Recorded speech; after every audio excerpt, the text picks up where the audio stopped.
रजूला शहर के ओमनगर क्षेत्र में पुलिस की कड़ी सुरक्षा के बीच बुलडोजर चलाकर अवैध अतिक्रमण हटाया गया।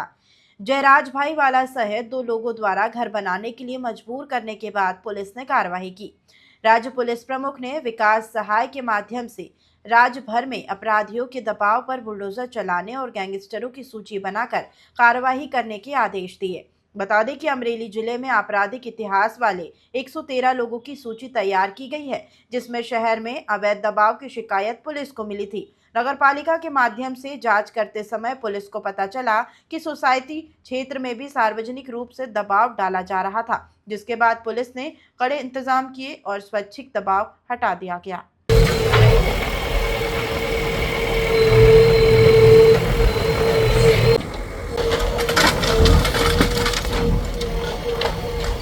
રાજુલા ખાતે ઓમનગર નામના વિસ્તારમાં બે ગેરકાયદેસર ઓરડીઓ જે બનાવવામાં આવેલી હતી એ અત્યારે હટાવવામાં આવી રહી છે।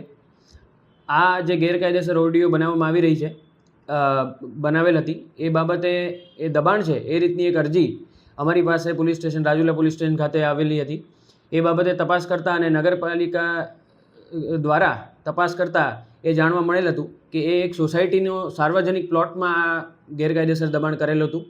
એ બાબતે અમે જે ઈસમો જે ભરતભાઈ કાળાભાઈ કલસરિયા તથા જયરાજભાઈ બિચ્છુભાઈ વાળા જેમણે આ દબાણ કરેલું હતું એમને બોલાવતા એમને પોતે સ્વીકાર્યું કે ભાઈ હા અમારું જ દબાણ છે અને પોતે એ પણ જણાવ્યું કે અમે રાજી ખુશીથી અને સ્વૈચ્છિક રીતે આ દબાણ હટાવી લઈશું।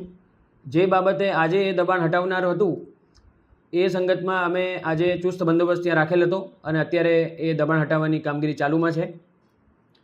સાથે સાથે એક બીજી પણ અમરેલીના વાસીઓને એક અપીલ છે અને ખાસ કરીને આ અસામાજિક તત્વો સામેની જે ડ્રાઈવ અને ઝુંબેશ ચાલુ છે ગુજરાત સરકાર દ્વારા એ હેઠળ એક ખાસ અપીલ છે અને ચેતવણી છે કે કોઈપણ જાતના આવા દબાણો કોઈએ કરેલા હોય કે તમારા ધ્યાનમાં હોય કે કોઈએ કરેલા હોય તો અમારા સુધી અમને અવગત કરો, જેથી અમે જરૂરથી એના ઉપર કાયદાકીય બધા જ પ્રકારના પગલાં લેવામાં આવશે।